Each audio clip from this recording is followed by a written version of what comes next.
أما بعد فقد قال الله سبحانه وتعالى في كتابه المجيد ومن توفى فإنما قوله الله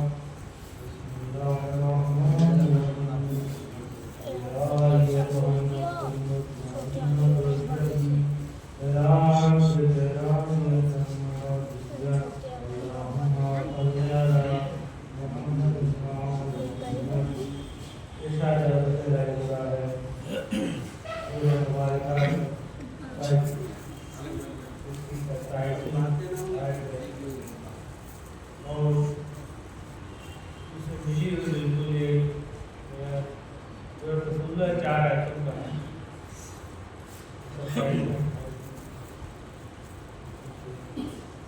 لیکن آپ یہ بات دیکھیں کہ قرآن میں جو آیتوں میں نشان لگائے گئے ہیں اس پر باتیں قرآن میں جو پارے جو ہے یہ نہیں قرآن سے پہلے وہی سے اعتبار سے کہ رمضان میں ہر دن ایک پارہ ہم پڑھیں مطلب ایک پارہ پڑھنا اور اس کے لیے قرآن کی تلاوت سے اتنا ثواب ہے اور پہلے تو آپ پڑھنا سیکھیں پھر اس میں غور کرنا چاہیے پھر اس کے بعد اس پر عمل کرنا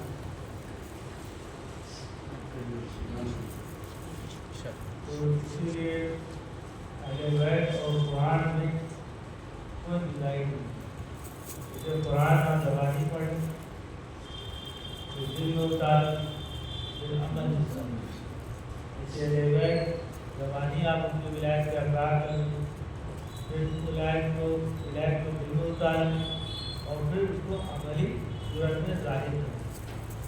یعنی جب آپ عمل کریں تو معلوم ہو کہ آپ کس کی ولایت ہیں امیر المومنین علیہ السلام کی ولایت میں ہوں میں اپنے لیے کہہ رہا ہوں یا علی شان کی ولایت اگر میں امیر المومنین کی ولایت میں نہیں قانون نہیں مانتا ہوں تو لا محالہ میں امیر شان کی بھی ولایت کہتے ہیں حکومت کو پاور کو جس کو حق ہوتا ہے پر ولی سے بنا ہے کیونکہ اللہ کے رسول وزیر میں مولا کائنات کو مولا بنا کے دیتے تو ولایت والا مولا اور اس میں کسی بھی آدمی کو اختلاف نہیں اب انسان بہانے ڈھونڈے تو قرآن کہتا ہے کہ انسان ہر چیز پہ بہانہ پیش کر لیتا ہے شیطان کا کام ہی ہے بہانے بازی جب کربلا میں پیغمبر رسول سے قتل کرنے پہ قرآن کے فتوے لائے گئے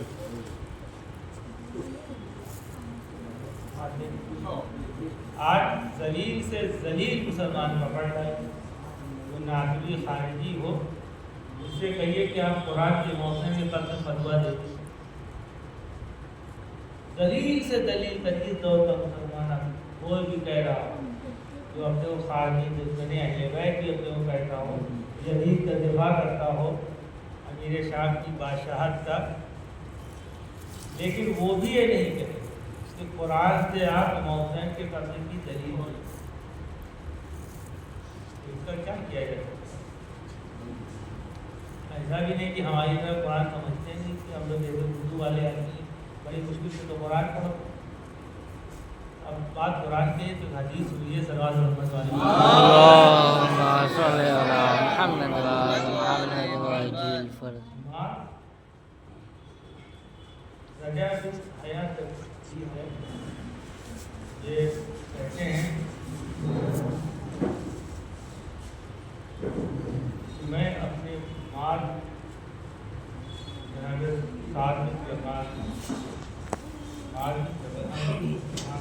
یہ بات ہے اس کی طبیعت خراب ہوگی صحابی رسول کی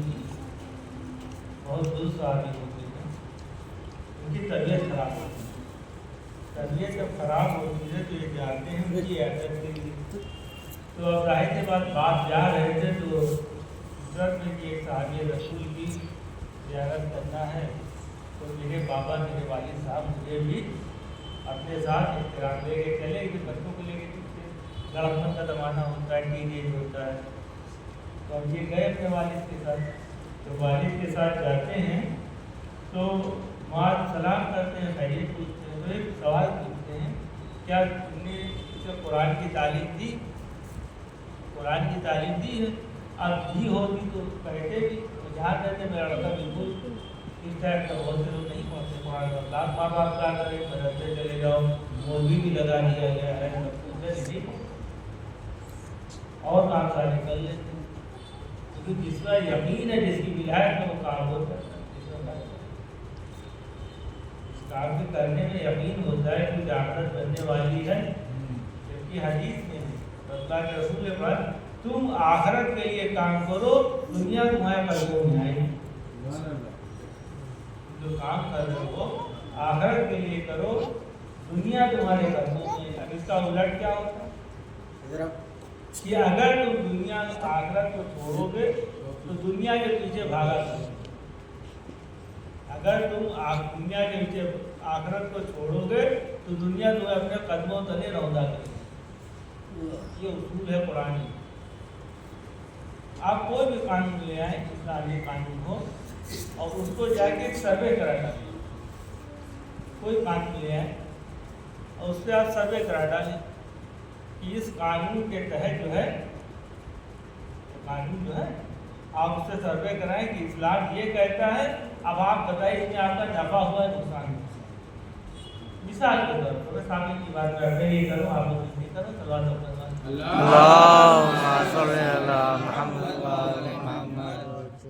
قرآن چوتھے امام کا 3 آدمیوں کو بڑی سخت لعنت ہے، 3 آدمیوں پر قرآن نے لعنت کی ہے، تو چوتھے امام کہتے ہیں جسے کوئی تعلق قائم نہ کرے۔ پہلا جو اپنے ماں باپ کو اذیت دے، دوسرا جو قطع رحم کرے، تیسرا سب سے بڑا لعنت ہے جو جھوٹ بولے۔ اب آپ جائیے ایک سروے کرائیے اور چیلنج کے ساتھ بتا کیا چاہیے، ایک آدمی مجھے لے آئیے چاہے جس قوم سے اس کا تعلق ہو، کیونکہ اللہ نے اس سنت پہ دنیا کو بنایا کہ ماں باپ کو اذیت دینے والا یہ کہے کہ میں خوش رہا ہوں۔ آپ چاہیے کسی بھی طرح، اسلام کا اصول ہے اللہ کا، یہ سب اسی لیے ہمارے یہاں کتنی ایک بار کیا کہیے گا، جو اللہ کے رسول کی سنت ہے وہ خالی مسلمانوں کی عام سنت ہے۔ جیسے ایک آدمی ہے نماز تو سب کے لیے، اسی لیے منافقوں کی نماز پہ اللہ کے رسول اعتراض نہیں کرتے، کیونکہ دنیا ایک سسٹم سے چلتی ہے، آپ کے دل میں کیا مسئلہ نہیں، لیکن سسٹم میں ہے۔ آپ کس نیت سے گاڑی چلا رہے ہیں نہیں معلوم، لیکن آپ کے گاڑی چلانے سے جو مسافر ہے منزل تک جا رہا ہے۔ اب آپ کی نیت کیا ہے، پیسے کے لیے چلا رہے ہیں، اللہ کے لیے چلا رہے ہیں، یہ الگ کی بات ہے۔ لیکن دنیا کا ایک سسٹم ہے، اس سسٹم سے آپ کو اللہ نے دنیا کو اس سسٹم میں بنایا ہے، ماں باپ کو اذیت دو گے تو سکون تمہیں نہیں ملے گا۔ اگر میں سوچوں کہ اپنے ماں باپ کو اذیت دے کے کوئی سکون حاصل کر لوں، یعنی قرآن سے ٹکرا لوں، قرآن کا جواب ہے۔ نماز شب کتنی فضیلت ہے، کتنی فضیلت ہے۔ فرض کہ میری ماں جاہل ہے، وہ اتنی مولوی مولانا ٹائپ کی نہیں ہے، اور میں فرض کروں میں اٹھا اور میں نے پڑھنا، اماں نے منع کر دیا، اٹھ گیا، میری نیند خراب ہو رہی ہے، سو جاؤ۔ اب وہ سونا کیا ہے، واجب ہو جاتا ہے۔ اماں کو آپ وہاں نماز شب ہم پڑھیں مولائی بن کے تو نماز شب وہ حرام ہو جاتی ہے، لیکن ہم سو گئے اماں کے احترام میں تو خدا بندے ہم تصور نہیں کر سکتے کتنی نمازیں شب کے درجے بڑھا کے اللہ نے رکھا۔ اور آپ اس کو دیکھنا ہے کہ جہاں پہ ویسے قرنی کے عمل میں دیکھیں، ویسے قرنی ایسے صحابی ہیں جو سب عالم کا احترام کرتے سارے دوسرا، انہوں نے کبھی اللہ کے رسول کو دیکھا تک نہیں اور کبھی ان کی زیارت نہیں کی، لیکن ان کو صحابیت کا درجہ ملا ہے۔ کیونکہ انہوں نے اپنی ماں کے احترام میں اللہ کے رسول نے کہا تھا، اپنی مرضی سے نہیں، جس اللہ کے رسول نے کہا تھا میری زیارت کرو سب کچھ ہے، اسی اللہ کے رسول نے کہا تھا ماں منع کر دے تو نہ آنا، اگر ماں منع کر دے تو میری زیارت تو نہ آنا۔ آپ ایک سوال محمد والا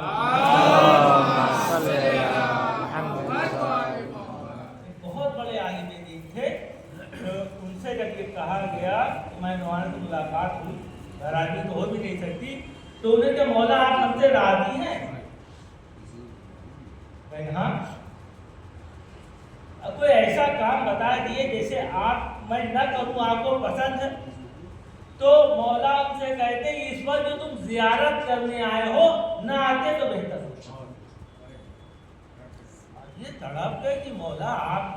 نے کہا ایسی فضائل، کہیں جب تم آتے ہو تمہاری ماں اکیلی ہو جاتی، کہیں وہ اجازت ہماری محبت میں دیتی، وہ تو ہماری محبت میں اجازت دے دیتی، لیکن ہم اسے اس سے زیادہ چاہتے ہیں۔ صلوات محمد والا اچھا، اب ویسے کرنی کیا ہے؟ ماں سے اجازت لیتے ہیں، اماں کہتی نہیں بیٹا رات کا ہے، میں میں خالی ایسے جاؤں گا، خالی سواری سے اتروں گا نہیں۔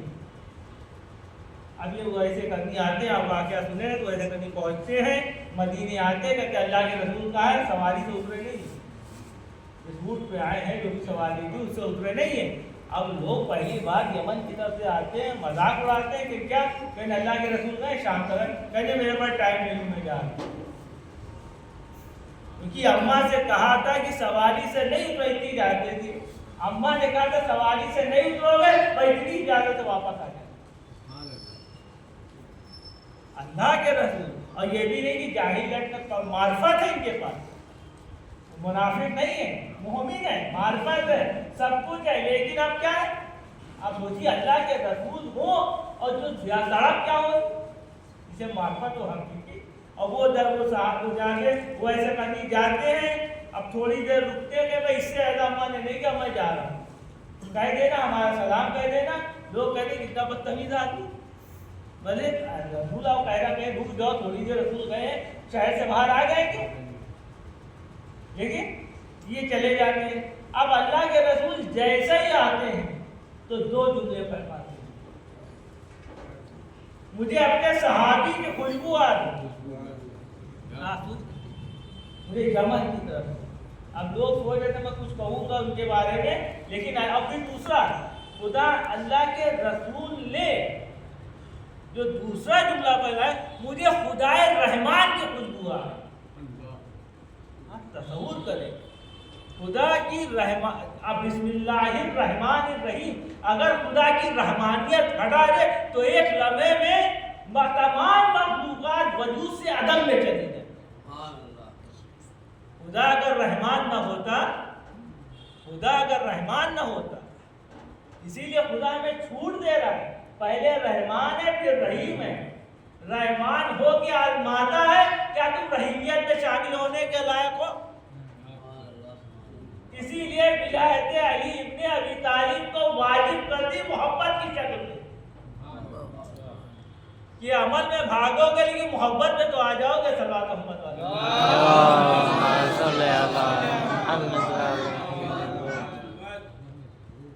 محبت میں تو آ جاؤ گے، ہر مومن دل میں ولایت محبت فطری طور پہ، اسی لیے چوتھے ایمان نے یہ بات کی تھی، اللہم صلی علی محمد۔ بابا کے دوہا جب اپنے فضائل یہ بھی بتایا تھا کہ ہماری محبت مومنوں کے دل میں ڈالی گئی، ہماری فضیلت میں ہے کہ ہر مومن کے دل میں اہل بیت کی محبت ہو، چاہے جہاں کا رہے چاہے جس در، لیکن ہر مومن ہے تو اہل بیت کی محبت سے مومن کی شروعات ہوتی ہے درجات، اب وہ کتنا بڑھا لے جائے اس کے اوپر اس کی کوئی حد نہیں۔ تو اب جہاں پہ ویسے کرنی کو کیا رکھو، کبھی آئے نہیں اگر یہ زیارت نہیں کی، کبھی نہیں دیکھا، لیکن اتنا بڑا اسٹیٹس مل گیا کیونکہ انہوں نے اپنی کہ اللہ کے رسول کی مرضی تھی کہ ماں نے جو کہا ہے بس وہ کر دی، تو اللہ کے رسول نے بھی وہ عطا کیا جو انسان سوچ نہیں سکتا۔ یعنی صحابیت کی خوشبو کیا ہوتی ہے وہ اسے کرنی پڑتی ہے۔ جیسے اہل بیت کی خوشبو ہے، ہر چیز کی خوشبو ہوتی ہے، وہ دیکھتی ہے تو ویسے کرنی کو دیکھتی۔ اب کسی کی ناک میں بغض علی بھرا ہو تو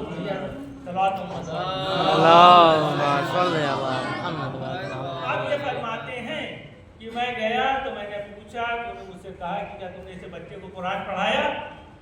تو اب ظاہر کی بات ہے اب کیا کریں گے، اگر قرآن نہیں پڑھ رہا تو تجھے مولانا آپ کے بچے کو قرآن پڑھایا ہے؟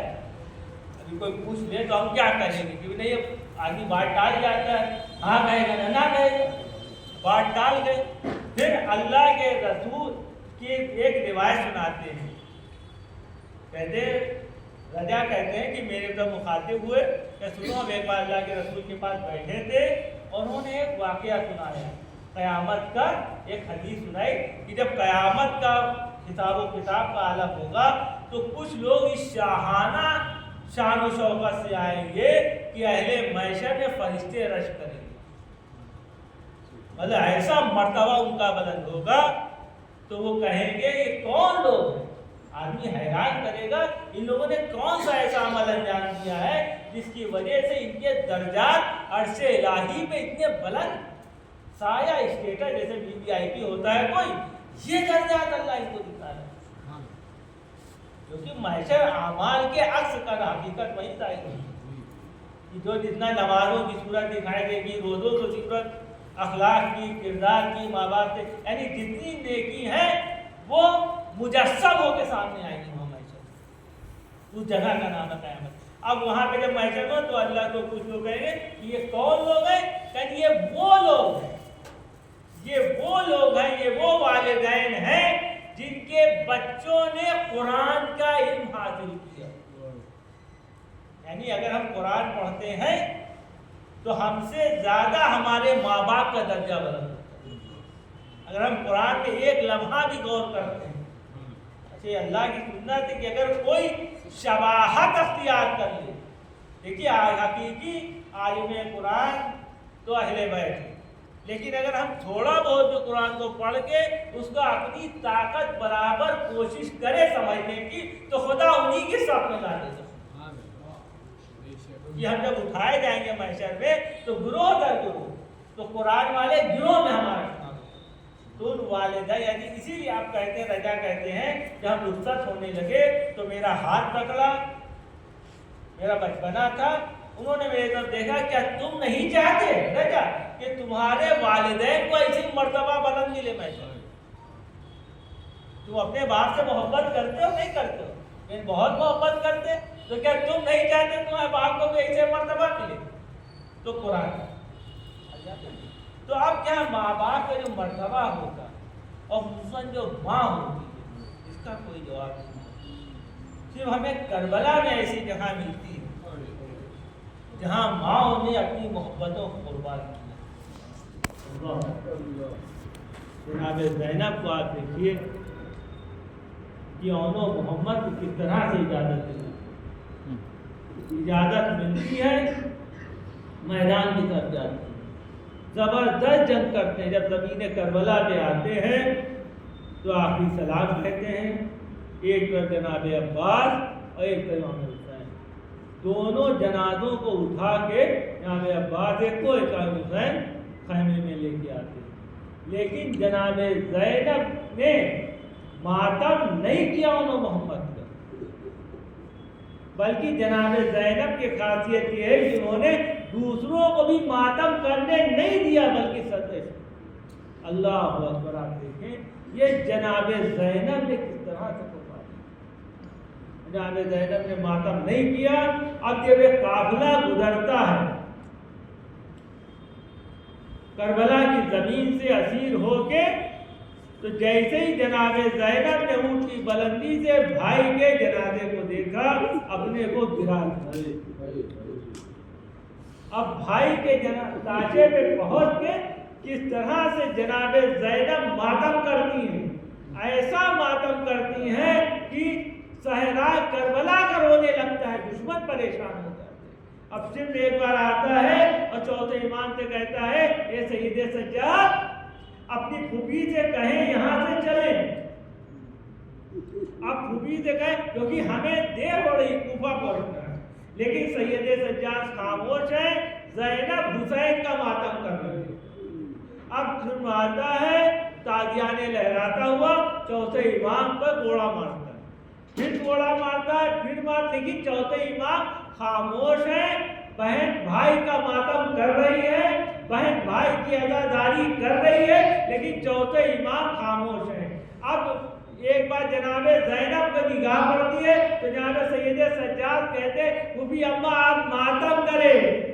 آپ ماتم کرے، میں کوڑے تو برداشت کر سکتا ہوں، میں کوڑے کھا سکتا ہوں، لیکن اپنے باپ کا ماتم نہیں رکوا سکتا، کیونکہ یہ بھائی بہن کی آخری ملاقات ہوتی ہے۔ ارے زینب جس نے سب کچھ قربان کر دیا وہ کیسے اپنے بھائی کے جدا ہو جائے؟ اللہ اکبر، یہ بھائی بہن کی آخری ملاقات ہے۔ اب چاہے جب واپس کربلا آئے گی تو حسین کا جسم صحیح ہوگا، ارے قبر حسین ہوگی، لپٹ کے فریاد کرے گی اے بھیا جو امانت تم نے سونپی تھی اسے شام میں دفن کر کے آئی ہوں، مجھے معاف کرو۔ اللہ